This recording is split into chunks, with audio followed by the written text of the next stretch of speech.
ಬರಬೇಕಾಗಿತ್ತು. ಅವ್ರು ಫಾರಿನ್ ಟೂರ್ನಲ್ಲಿದ್ದಾರೆ ನಮಗಿರ್ತಕ್ಕಂಥ ಮಾಹಿತಿ ಪ್ರಕಾರ. ಇದೇ ಥರ ಗ್ರಾಮೀಣ ವ್ಯಾಪ್ತಿಯಲ್ಲಿ ಈ ಥರ ಮನೆಗಳನ್ನು ನಿರ್ಮಾಣ ಮಾಡೋದು ಇಲ್ಲ, ಈಗ ಸದ್ಯದಲ್ಲಿ ಇವರು ಚೇರ್ಮನ್ ಇರೋದ್ರಿಂದ, ಆಮೇಲೆ ನಮ್ಮ ಸಚಿವರು ಭಾಳ ಸಲ ಸ್ಪಷ್ಟನೆ ಕಡೆ ಕೊಟ್ಟಿದ್ದಾರೆ. ಮುಂದೆ ಬರ್ತಕ್ಕಂಥ ದಿನಗಳಲ್ಲಿ ಅಲ್ಲ, ಅವರು ಗ್ರಾಮೀಣದಲ್ಲಿ ಕೊಡ್ತೀವಿ ಅಂತ ಹೇಳ್ತಾರೆ. ಗ್ರಾಮೀಣದಲ್ಲಿ ಸದ್ಯದಲ್ಲಿ ಇಲ್ಲ, ಮುಂದೆ ಬರ್ತಕ್ಕಂಥ ಬಜೆಟ್ನಲ್ಲಿ ಮೋಸ್ಟ್ಲಿ ಮುಖ್ಯಮಂತ್ರಿಗಳು ಅದನ್ನು ಘೋಷಣೆ ಮಾಡ್ಬೋದು.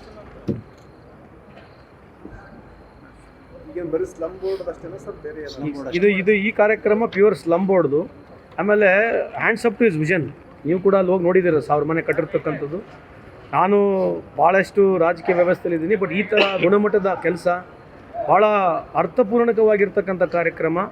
ಆಮೇಲೆ ಐ ರಿಯಲಿ ಪರ್ಸ್ನಲಿ ಸರ್ಕಾರ ವತಿಯಿಂದ ನನ್ನ ವೈಯಕ್ತಿಕವಾಗಿ ಅಬ್ಬಯವರಿಗೆ ನಾನು ನಿಜಕ್ಕೂ ಕೃತಜ್ಞತೆ ಸಲ್ಲಿಸಲಿಕ್ಕೆ ಇಚ್ಛೆ ಬಯಸ್ತೀನಿ. ಭಾಳ ಚೆನ್ನಾಗಿ ಕೆಲಸ ಮಾಡಿದ್ದಾರೆ, ಭಾಳ ಅದ್ಭುತವಾಗಿದ್ದಂಥ ಕೆಲಸ ಇದೆ. ಇದು ಶುಡ್ ಬಿ ಎನ್ ಎಕ್ಸಾಂಪಲ್. ಪ್ರತಿಯೊಬ್ಬರು ನಾವು ಈ ರೀತಿ ಕೆಲಸ ಮಾಡಲಿಕ್ಕೆ ಅಂತ ಒಂದು ಕೆಲಸ ಮಾಡಿದ್ದಾರೆ. ನಾನು ನಿಜಕ್ಕೂ ಜಮೀರ್ ಅಹಮದ್ ಖಾನ್ ಅವರಿಗೆ, ಅಬ್ಬಯವರಿಗೆ ನಾನು ಈ ಸಂದರ್ಭದಲ್ಲಿ ಅಭಿನಂದನೆ ಸಲ್ಲಿಸಲಿಕ್ಕೆ ಇಚ್ಛೆ ಬಯಸ್ತೀನಿ. ಪರಿಶುದ್ಧ ನಂದಿನಿ ಹಾಲಿನಿಂದ ತಯಾರಿಸಿದ ನೈಜ ನಂದಿನಿ ಐಸ್ ಕ್ರೀಮ್ಸ್. ಏನ್ರಿ ಎಲ್ಲಿ ಹೊಸ್ದಾಗಿ? ಇಲ್ಲ, ಇದೆ ಎಕ್ಸ್ಟೆನ್ಷನ್. ಅಲ್ಲ, ಈಗ ಇನ್ನೂ ಎಕ್ಸ್ಟೆನ್ಷನ್ ಮುಂದೆ ಮಾಡ್ತಾರೆ ಅವ್ರು ಬಡ್ಜೆಟ್ನಲ್ಲಿ. ಅವರೇ ಇರೋದ್ರಿಂದ ಇಡೀ ಧಾರವಾಡ ಜಿಲ್ಲೆ ಜವಾಬ್ದಾರಿ ಅವ್ರಿಗೆ ಕೊಡ್ತಾ ಇದ್ದೀವಿ. ಎಲ್ಲೆಲ್ಲಿ ಬೇರೆ ಬೇರೆ ಎಲ್ಲೆಲ್ಲಿ ಸ್ಲಮ್ ಇದೆ, ಸ್ಲಮ್ ಬೋರ್ಡ್ಲಿಂದ ಎಲ್ಲಿ ಮಾಡಬೇಕಂತಕ್ಕಂಥ ಜವಾಬ್ದಾರಿ ಅವ್ರಿಗೂ ಇದೆ. ಇದೀಗ ಉತ್ತರ ಕರ್ನಾಟಕದ ಜವಾಬ್ದಾರಿ ಜೊತೆಗೆ ಧಾರವಾಡ ಜಿಲ್ಲೆಗೆ ಸ್ವಲ್ಪ ಹೆಚ್ಚಿನ ಆದ್ಯತೆ ಕೊಡಲು ಕೂಡ ನಾವು ಕೂಡ ಒತ್ತಡ ಮಾಡ್ತಾ ಇದ್ದೀವಿ. ಅದಕ್ಕೆ ಸಹಕಾರವಾಗಿ ಜಮೀರ್ ಅಹಮದ್ ಖಾನ್ ಅವರು, ಆಮೇಲೆ ಈ ಬಡ್ಜೆಟಲ್ಲಿ ಮಾನ್ಯ ಮುಖ್ಯಮಂತ್ರಿಯವರು ಜಾಸ್ತಿ ದುಡ್ಡನ್ನು ಒದಗಿಸ್ತಾರೆ.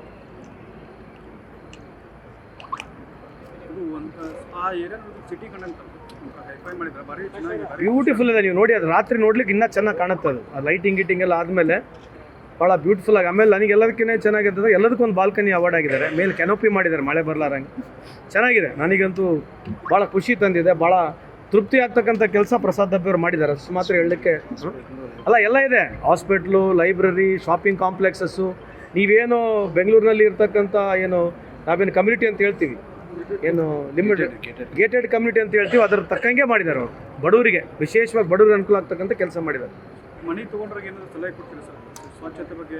ಅದು ಅವರು ಸಾರ್ವಜನಿಕ ಜೀವನದಲ್ಲಿ ಎಲ್ಲರ ಮನೆ ಅಂದ ತಕ್ಷಣ ಸ್ವಚ್ಛ ಇಟ್ಕೊಂಡಿರ್ತಾರೆ. ಅಷ್ಟು ಚೆನ್ನಾಗಿ ಮನೆ ಕಟ್ಟಿರೋದ್ರಿಂದ ನನಗೆ ನಂಬಿಕೆ ಇದೆ. ಯಾರು ಫಲಾನುಭವಿಗಳಿದ್ದಾರೆ ಅದನ್ನು ಅತ್ಯಂತ ಮನೆ ಅಂದ ತಕ್ಷಣ ದೇವರಂಗೆ ಪೂಜೆ ಮಾಡ್ಕೊಳ್ತಾರೆ. ಮನೆಯೂ ಕೂಡ ಚೆನ್ನಾಗಿ ಇಟ್ಕೊಳ್ತಾರೆ ಅಂತ ನಂಬಿಕೆನೂ ಇದೆ. 500ಕ್ಕೂ ಹೆಚ್ಚು ಬಸ್, ಸುಮಾರು 2000 ಬಸ್ಗಳು ಆಗ್ತಕ್ಕಂಥ ಸಾಧ್ಯತೆಗಳಿದ್ದಾವೆ.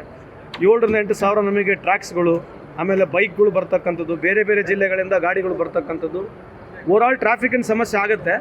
ಆದರೂ ಕೂಡ ನಾವು ಕಮಿಷನರು, ನಮ್ಮ ಸಂಬಂಧಪಟ್ಟಿರ್ತಕ್ಕಂಥ ಇಲಾಖೆ ಎಲ್ಲ ಅಧಿಕಾರಿಗಳ ಜೊತೆ ಮೀಟಿಂಗ್ ನಾವು ಮಾಡಿದ್ದೇವೆ, ಅಬ್ಬೆಯವರು ಮಾಡಿದ್ದಾರೆ, ಸಚಿವರು ಕೂಡ ಮಾಡಿದ್ದಾರೆ. We are trying hour best. ಅವತ್ತು ಹುಬ್ಳಿಯ ಜನತೆಯಲ್ಲಿ ಸ್ವಲ್ಪ ಮನೆ ಕೂಡ ಮಾಡ್ಕೊಳ್ತೀವಿ. ಸ್ವಲ್ಪ ತಾವು ಕೂಡ ಸಹಕರಿಸಬೇಕು. ಯಾರ್ಯಾರು ಕಮರ್ಷಿಯಲ್ ಕಾಂಪ್ಲೆಕ್ಸಸ್ಗಳಿದ್ದಾವೆ ಆ ಸಂದರ್ಭದಲ್ಲಿ ಅವ್ರಿಗೆ ಅನಾನುಕೂಲ ಆಗ್ತದೆ. ಯಾಕಂದರೆ ಅವತ್ತು ಸ್ವಲ್ಪ ಇಷ್ಟು ದೊಡ್ಡ ಪ್ರಮಾಣದಲ್ಲಿ ಜನ ಬಂದಾಗ ಸಿಟಿಗೆ ಅನಾನುಕೂಲ ಆಗ್ತಕ್ಕಂಥ ಸಾಧ್ಯತೆಯೂ ಇದೆ. ಅವ್ರದ್ದು ಸಹಕಾರ ಕೂಡ ತಮ್ಮ ಮುಖಾಂತರ ನಾನು ಕೋರ್ತೀನಿ ಅವರಿಗೆ.